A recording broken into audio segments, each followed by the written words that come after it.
God, ulang coba-coba. Ya teman-teman, ini kebetulan aku masih di rumah sakit. Aku sempatkan untuk membuat video. Dan sekali lagi teman-teman doain ya, pendidikan dokter aku selesai dengan baik. Oke.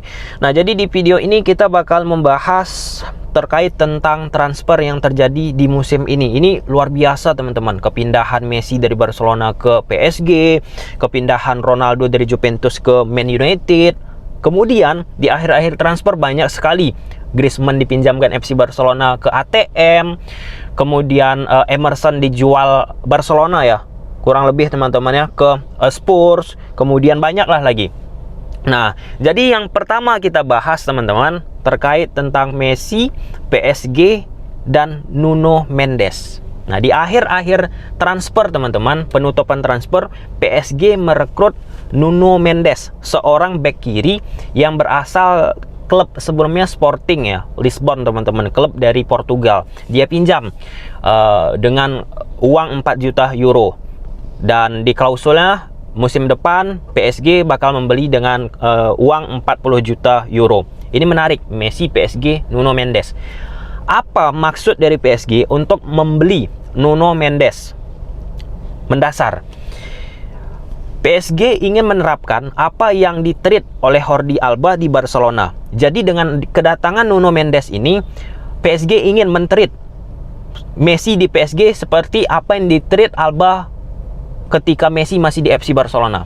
Jadi karakteristik permainan dari Nuno Mendes ini teman-teman serupa dengan Jordi Alba, melalui umpan-umpan depasnya, umpan-umpan membelahan teman-teman, umpan-umpan kunci, umpan-umpan yang akurat, umpan-umpan diagonal, umpan-umpan cutbacknya, profil karakternya mirip banget dengan Jordi Alba.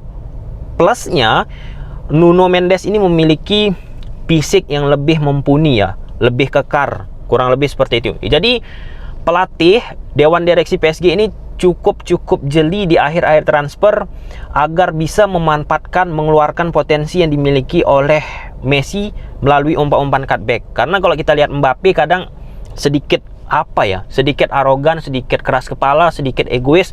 Kadang beberapa momen dia langsung shooting, nggak memberikan umpan ke Messi. Dengan datangnya Nuno Mendes ini diharapkan hal tersebut bisa terjadi. Kita geser ke Ronaldo teman-teman. Sebenarnya udah banyak yang bahas Ronaldo, tapi bargaining pointnya apa?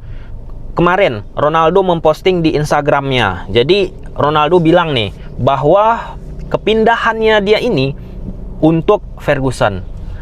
Nah, ini luar biasa sih ya. Udah kita bahas juga di video-video sebelumnya. Tetapi ketika Ronaldo menyebut kepindahannya ini semua untuk Sir Alex Ferguson, jadi faktor Ferguson ini disebut-sebut selain banyak ya, faktor Ole, faktor Bruno Fernandes, faktor Patrice Evra, Ferdinand, kemudian Ole pemilik MU, tapi yang disebutkan secara jelas oleh Ronaldo yaitu Ferguson teman-teman. Dengan kedatangan Ronaldo tentunya membuat lini depan, seharusnya lini depan dari MU semakin kuat. Kemungkinan secara matematis Ronaldo bakalan ditempatkan sebagai striker, goal getter teman-teman,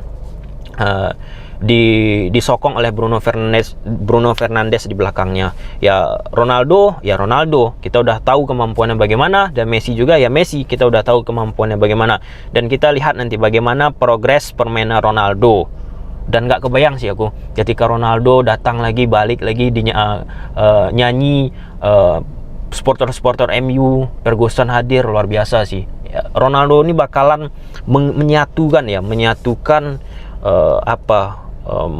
semua pemain-pemain United. Jadi semacam leader gitu, didengar oleh pemain-pemain United teman-teman. Kemudian kita masuk ke Moriba. Nah, Moriba ini seperti yang kita ekspektasi sebelumnya, udah kita bahas ya teman-temannya, bakalan pindah ke RB Leipzig. Dan RB Leipzig menjual ya Sabitzer. Jadi Moriba masuk.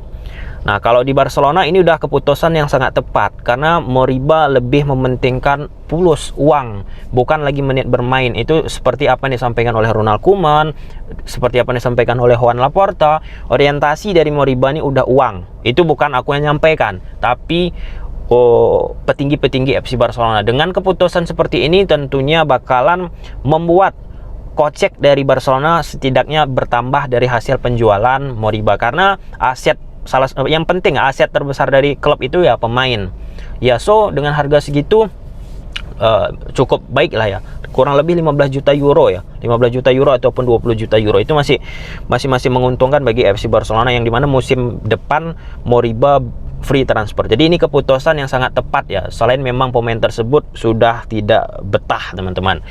Kita bergeser ke Camavinga. Nah, Camavinga ini rekrutan Madrid setelah dia tidak berhasil merekrut Mbappe. PSG menolak, 180 ditolak, 190 ditolak, bahkan 200 pun ditolak. Ini mungkin permainan dari Mbappe juga ya, ketika dia bertahan di PSG, dia ingin meningkatkan gajinya dan lain sebagainya, itu nggak tahulah kita. Dan akhirnya direkrutlah Camavinga, 30 juta euro ataupun 40 juta euro ya harganya teman-teman, 18 tahun, kaki kiri. Jadi kalau di tim sebelumnya Rennes, Stade Rennes teman-teman, Rennes, dia bisa bermain sebagai DMF, bisa bermain sebagai central midfielder. Jadi banyak kemampuan posisi yang bisa dia tempati teman-teman.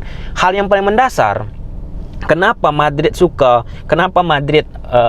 merekrut Camavinga teman-teman, dia ini memiliki kemampuan untuk mengatur bola, playmaker teman-teman. Karena di awal-awal musim ini Modric ataupun Kroos yang cedera membuat konstelasi di lini tengah dari Madrid ketika mengalirkan bola dari bawah, tengah hingga ke depan sedikit tersendat. Sering kali akhirnya bermain dari sisi flank kiri ataupun flank kanan. Dengan didatangkannya Camavinga, diharapkan walaupun usia masih 18 tahun, terlalu nggak bagus juga untuk kita berekspektasi tinggi, tetapi setidaknya di momen-momen tertentu Camavinga bisa dimainkan oleh Real Madrid sebagai cover, sebagai pengganti untuk misalnya Modric ataupun Kroos yang cedera teman-teman. Dia ini juga memiliki kecepatan, dengan Ancelotti yang bermain counter attack, bisa setidaknya Camavinga beradaptasi teman-teman. Yang paling kentara itu permainan dari Camavinga ini, permainan switch play-nya. Nah, dia dari posisi kiri, dia mampu langsung memindahkan bola tersebut ke sisi kanan tanpa harus 1-2 sentuhan. Itu yang disukai oleh Zidane ya pada masa melatih Madrid, dan beberapa kali Madrid juga masih menerapkan gaya melatih Zidane secara taktikal, permainan switch play, memindahkan bola dengan cepat dari kanan ke kiri ataupun kiri ke kanan, dan itu dimiliki oleh Camavinga teman-teman.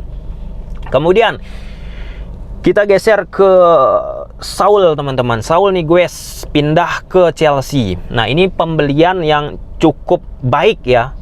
Bukan cukup baik bagi Chelsea, baik-baik pastinya. Cukup lebih baik bagi Saul Niguez. Kenapa cukup lebih baik bagi Saul Niguez? Karena di ATM memang dia sudah tidak diberi kepercayaan. Menit bermainnya juga udah menurun drastis. Dengan pindah ke Chelsea teman-teman, otomatis dia diharapkannya menit bermainnya lebih baik daripada di ATM yang sudah tidak dipercayai oleh staf manajemen kepelatihan Simeone. Nah, di mana posisi dari Saul Niguez ini juga, kalau kita melihat Chelsea dengan 3-4-2-1-nya tentunya bisa mengganti posisi Jorginho sesekali ataupun Kante sesekali, karena kalau dari sisi kiri ataupun sisi kanan itu bukan posisi ideal dia. Terkecuali kalau misalnya Thomas Tuchel pada akhirnya mengganti skema yang dia inginkan. Dia ganti skema 3-4-2-1 dengan skema yang lain. Oke ya teman-teman ya. Kemudian ada Emerson Royal. Nah, Emerson Royal ini di Barcelona kemarin beberapa match permainannya kurang begitu optimal. Terlihat di pertandingan terakhir aja ya, ketika menghadapi Getafe kurang bisa nyetel gitu. Padahal pemain ini sangat berbakat, dipanggil timnas Brazil. Di Real Betis dia bermain sangat luar biasa juga, menjadi salah satu back yang sering melakukan crossing. Tapi kalau crossing di FC Barcelona itu nggak digunakan rata-rata, karena Barcelona nggak hobi main dari bola-bola udara teman-teman. Di Barcelona plop permainannya, apa mungkin karena menit bermain masih sedikit bermain, bisa jadi. Tapi dengan dijual dengan harga 25-30 juta euro di masa kondisi FC Barcelona sekarang ini, cukup baik, realistis saja teman-teman ya, untuk memperbaiki dari sisi keuangan FC Barcelona. Emerson Royal. Sayang sih sebenarnya, tetapi ini keputusan dari pelatih FC Barcelona ataupun manajemen, teman-teman. Kemudian untuk Mbappe tadi gagal ya, udah kita bahas. Mungkin musim depan bisa Mbappe balik ataupun ke Real Madrid, dan yang rugi itu PSG. Jadi poin untuk PSG itu ketika masa-masa sekarang harus mampu memperpanjang kontrak dari Mbappe. Kalau enggak, habislah keuntungan yang mereka miliki, yang seharusnya mereka dapat 160 juta euro tahun ini mereka tolak, hangus selama musim depan. Tapi kita nggak tahu ya. Banyak juga spekulasi yang mengatakan ini sebagai apa ya? Sebagai pancingan untuk PSG bisa meningkatkan gaji, meningkatkan fulus dari Mbappe itu sendiri. Ini trik-trik ya, teman-teman ya. Kemudian yang terakhir, Griezmann akhirnya pindah dari FC Barcelona, dan ini udah kita bahas berkali-kali bahwa Griezmann ini tidak cocok dengan FC Barcelona. Barcelona nggak mungkin mengubah filosofinya hanya untuk Griezmann. Dan opsi yang diambil Griezmann yang kita sampaikan solusi kemarin juga nggak dimainkan, nggak diambil. Kemudian langsung meminjamkan dari Barcelona ke ATM. Jadi ini cukup jelas ya, teman-teman ya. Ada sosok yang penting dalam pengambilan keputusan ini. Selain dari Matteo, teman-teman, Matteo Alemany, Johan Laporta, Jordi Cruyff juga memiliki peran penting dalam sisi peminjaman Griezmann ini. Kenapa? Karena Griezmann ini memang tidak cocok dengan gaya permainan. Jadi orang-orang di belakang layar ini, Barcelona, teman-teman, ingin mengembalikan style, gaya permainan, filosofi. Pemain-pemain itu harus mengerti dengan filosofi FC Barcelona. Jangan pemain yang tidak mengerti masuk, yang efeknya seperti Griezmann ini. Jadi keputusan ini sangat aku apresiat, teman-teman. Harus kita dukung juga ya. Griezmann nggak ada memberikan apapun selama 2 tahun ini. Bahkan pemain dengan harga gratis seperti Memphis Depay memberikan kontribusi yang lebih baik daripada Griezmann yang udah 2 tahun, teman-teman. Dan dia balik ke ATM dengan klausul kontraknya di musim depan harus ya, wajib kalau nggak salah dibeli oleh ATM sebesar 40 juta euro.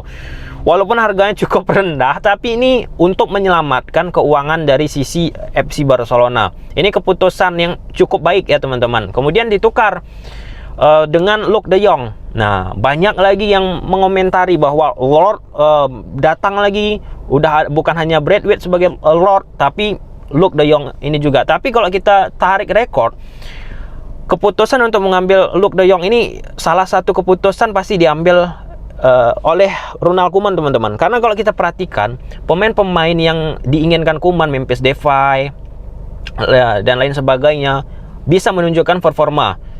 Nah, dan kalau kita lihat sejarah Luuk de Jong juga pernah bersama VSP Eindhoven dan Depay juga. Jadi mereka duet, teman-teman, dan pada saat itu dahsyat banget. Kayak main PS gitulah, main game, main FIFA, tapi levelnya nggak profesional, top player, tapi beginner, teman-teman, ataupun lain sebagainya. Kalau kita lihat PSP ketika ada Depay dan Luuk de Jong, gampang banget untuk menghancurkan lawan-lawannya pada saat itu. Dan gimana ya, dengan udah situasi seperti ini, Barcelona banyak menjual pemain, nggak menutup kemungkinan. Ini rekam, teman-teman, record video ini, nggak menutup kemungkinan di masa sekarang Barcelona, Johan Laporta udah menyembuhkan keuangannya, nggak menutup kemungkinan Barcelona musim depan bakalan mengembalikan Messi ke FC Barcelona. Nggak menutup kemungkinan ya, karena alasan utama tadi, teman-teman, Griezmann dan pemain-pemain lain, dan Barcelona sedang memperbaiki keuangan Barcelona itu sendiri. Di samping Barcelona kabarnya akan kedatangan sponsor baru, teman-teman. Kemungkinan untuk balik Messi itu tidak menutup kemungkinan, karena Messi 2 tahun kontraknya. 1 tahun oke, biarkanlah dia bermain di PSG. Musim depan balik lagi ke Barca, itu kemungkinan bisa terjadi ya. Karena untuk Messi ini bukan keinginan manajemen, bukan keinginan dari siapapun yang ada di Barcelona, karena aturan. Di samping memang ada pasti politis judgment disampaikan kepada Laporta yang memang tidak mau, dan itulah. Kalau dari sisi aku, teman-teman, pasti Laporta juga mau di belakang Laporta, Jordi Cruyff, kemudian Matteo Alemany. Pasti semua orang, semua tim pasti ingin mempertahankan Messi, tetapi masalah kondisi keuangan lagi, jadi tidak menutup kemungkinan teman-teman. Oke, selamat untuk Griezmann yang sudah pindah ke ATM, dan kita lihatlah nanti bagaimana pertemuan ATM ketika menghadapi Barcelona. Memang Griezmann ini ketika di Barcelona teman-teman, makian, ucapan kebencian, ujaran kebencian, ejekan, yang nggak baik lah diterpa dia. Dan terakhir kali pada saat pendukung-pendukung oknum Barcelona menyebut Griezmann badut, pada saat itu Griezmann langsung melimitasi komentar di Instagramnya. Jadi dia batasi, nggak bebas lagi. Jadi kena mental juga dia, kena mental teman-teman. Dan di samping itu kita tetap memberikan apresiasi yang setinggi-tinggi ya untuk Griezmann yang sudah memberikan hal yang luar biasa bagi FC Barcelona. Oke, sampai sini aja video. Kalau suka teman-teman udah tahu apa harus kalian lakukan. See you the next video. Bye.